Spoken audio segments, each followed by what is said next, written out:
ба барномаи хабарии радиои озодӣ дар шурӯи ҳафтаи нав хуш омадед. Шалои Гулхоҷа ҳастам ки 15 дақиқа шуморо раҳбаладӣ хоҳам кард. Нахуст мебинем имрӯз 13 август кадом мавзӯъҳоро дорем.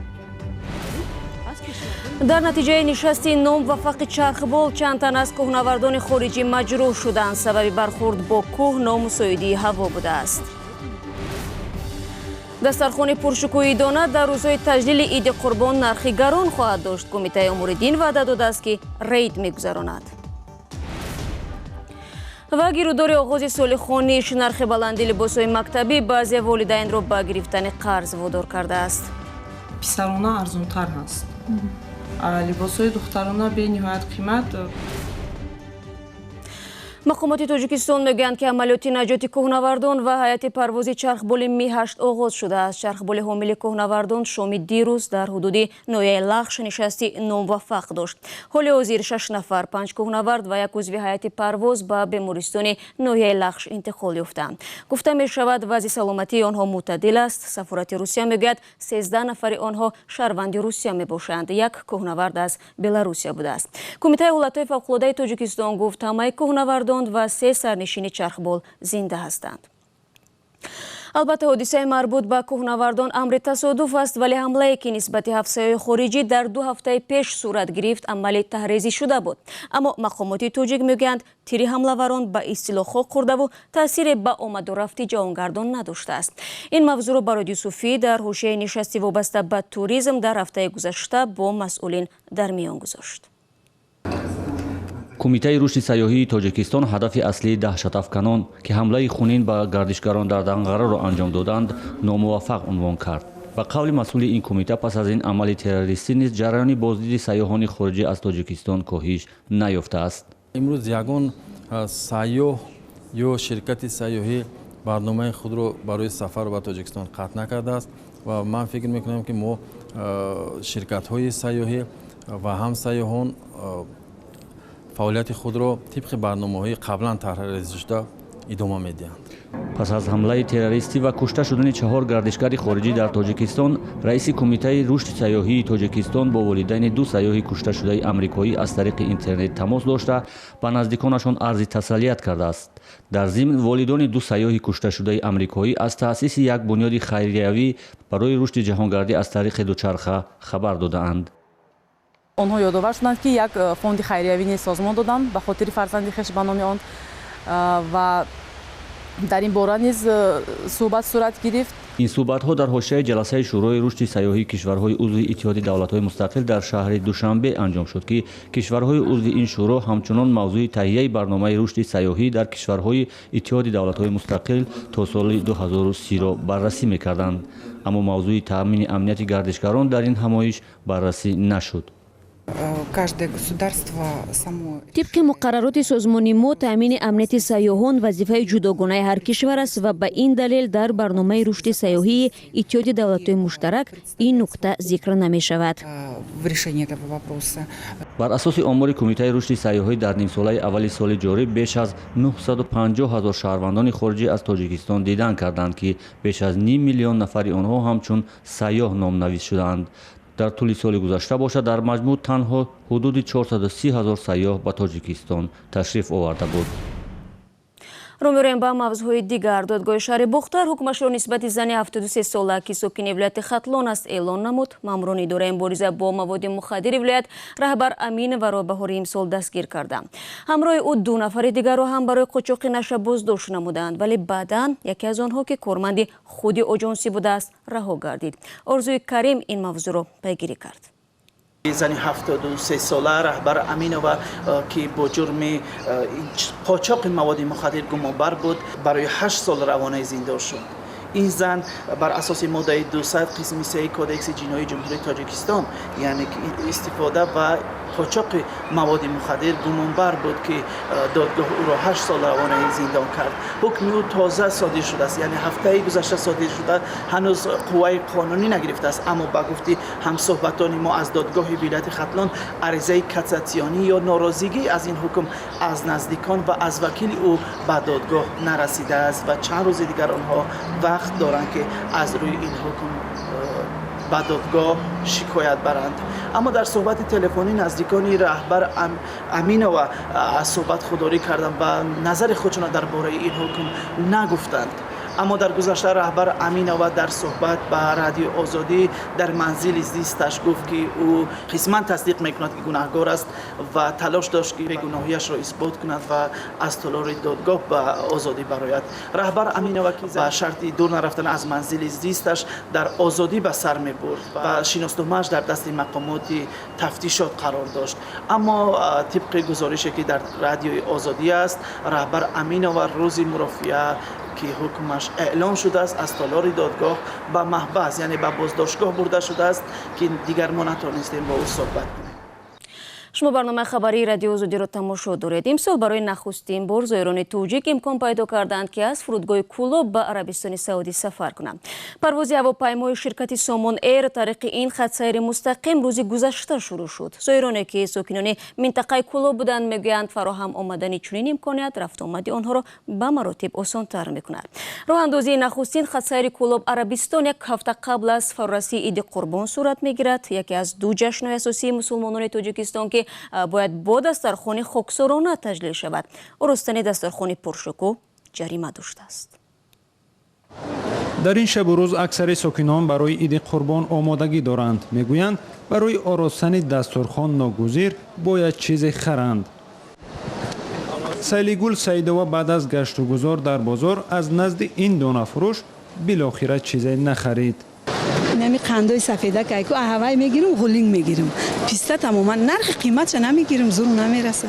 احتیاطکاری مردم از یک طرف گرانه نرخ باشد، از طرف دیگر هشداری مقامات است. مسئولان کمیته اید به کارهای دین، تنظیم عنعنه و جشن و مراسم‌های ملی میگویند در صورت آراستن دسترخوان پرخرج در عید قربان جریمه خواهند کرد. ولی مردم میگویند به خاطر مهمان‌های راهدور مجبورند دسترخوان آرا دهند. ما هم در وقت عید قربان مهمانا خانه خشت بارمان میبیایند و خبرگیری مثال یک دسترخوان یک چای دم کردن در کار همین دسترخوان هم همین چای و همین چین همین زور است میکنیم آماده میکنیم کلون نمیکنیم همین مایده میندویم خیلی نمی بچه‌مون همین دو سه جوراشون میآیند برمیان یکون جو میریم دو فوتیا میخونیم خسته میایم ما نمیشنیم نمیخوریم چی. فروشنده ها میگویند در چند سال اخیر توصیه و هشدارهای مقامات تاثیرگذار بوده است. در چند عید اخیر بازار صاحبکاران مثل پیشینه گرم نمی شود. یک نظر با پیشتر خیلی کمتر شدگی است. خیلی کم میخرند.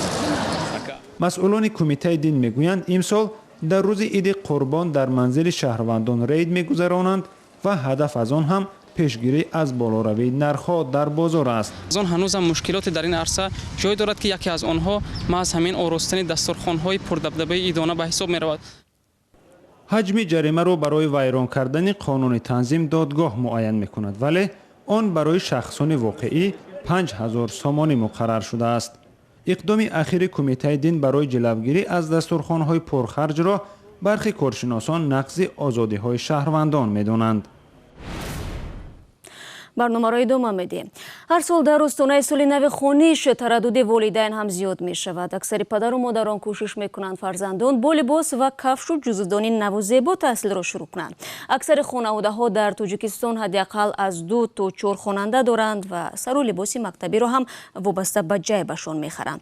برخی از آنها شکایت دارند که امسال نرخ لوازمات مکتبی به مراتب گرانتر شده و آنها را قرضدار کرده است. امردین اولیموف با تفصیلات بیشتر. ماه اوگوست برای موزونه ماهی سرخرج و سرتردد است. او 3 فرزند دارد که 2 نفرش در مکتب تحصیل می کنند. برای آنها تا حال 1500 سامانی خرج کرده است.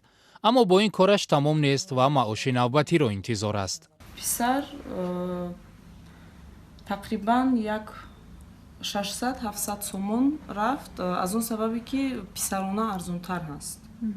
لباسای دخترانه به نهایت قیمت با دخترم انی گفته نمیتونم برای اینکه از همه چیزشون نخریدم.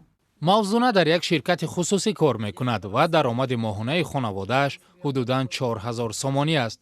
میگوید اگر از 2 ماه پیش نقشه نمیکشید احتمال حالا این کار برایش خیلی مشکل بود، چون به گفته او نرخ لباس مکتبی به فرق از سالهای قبلی گران شده است. خودی فروشنده‌ها سبب را در آن می‌بینند که دلار بلند شده است میگویند. موضوع توانست بدون گرفتن قرض فرزندان را به مکتب آماده کند. زیادند والدانی که برای با سر و لباس نو به مکتب گسیل کردن فرزندان خود مجبور میشوند قرض بگیرند. مقامات امسال برای کمک به والدان در خریداری سر و لباس و لوازمات مکتبی اقدام‌های را روی دست گرفت. شروع از ماه ایول در 4 ناحیه شهر یارمارکه لباس‌های مکتبی تأسیس یافت. ما کوشش می‌کنیم حداقل ارزان‌تر بکنیم با فروش بروریم چیزامون. کرتا کاستوم 250 تومان می‌فروشیم. صفتش خوب است. بله. باز هست کمتر صفتی پستر است، ارزان‌تر است از این. چند تومان است؟ وای میشه 230. 125 میشه. اگر برای یک کودک از اویله کمبیزا تا 600 سومونی خرج شود، اویله‌های دارو برای آماده کردن یک فرزند خود به مکتب تا 2000 سومونی و بیشتر از آن صرف می‌کنند. علی جان هم برای پسرش شیم و کاستیوم می‌خرد. ما کار میکنیم، ما فکر در زندگی برای چه؟ برای همین برای کی میکنیم؟ آدم مثلا 10,000 خانچوی میخره میره کار میبره، آدم مثلا بوتربرود میخره، آدم مثلا که با شیرچوی میخره، آدم از زندگیش چیشه شروعشه. ظاهراً این یارمارکه‌ها حال و سرآدم نیستند. مقامات تاجیکستان در چند سال اخیر کوشش دارد لباس‌های مکتبی استحصال وطنی بیشتر وارد بازار شود. برخی از مکتب‌ها در موافقه با شرکت‌های دوزندگی برای خواننده‌ها لباس‌های یگانه مکتبی پیشنهاد می‌کنند. و سران 5 کشور 12 август мақоми ҳуқуқи баҳри Каспиро ки дар Эрон ҳамчун баҳри Хазар ном бурда мешавад маълум намуданд. Раҳбарони давлатҳои соҳили баҳри Каспий баъди 12 солаи баҳс билохира ба созиш расиданд ва эъломияи муштаракро қабул карданд. ба бовари руъасо ҳалли мақоми ҳуқуқӣ шароити навро барои рушди ҳамкории наздик дар арсаҳои мухталиф фароҳам месозад. идомаи мавзӯъ аз Тоири Сафар. روز یکشنبه رهبران آذربایجان، ایران، روسیه، ترکمنستان و قزاقستان اعلامیه مقام حقوقی بحر کاسپی را امضا کردند. بر اساس این سازش 22 سال ادامه داشت. همکاران گرامی، میخواهم همه شما کشورهای ساحل بحر کاسپی را با امضای این سند مهم تبریک کنم. در قدم اول با امضای اعلامیه و سپس با دیگر سازش هایی که در اینجا حاصل شدند. اعلامیه پیش بینی میکند که آبهای بحر مورد استفاده عمومی قرار میگیرد و بیشتر آن بین کشورها تقسیم می شود. هر کشور قلمرو مرزی خود را که نباید بیشتر از 15 میله بحری باشد معین میکند. سیاستمداران همچنین در زمینه قبول قاعده ها به توافق رسیدند که طبق آن ماهیداری، پژوهش‌های علمی و تحویل لوله ها به راه مانده می شود. همچنین کشورها مقدار صید عمومی ماهی را معین کرده به سهمیه های ملی تقسیم میکنند.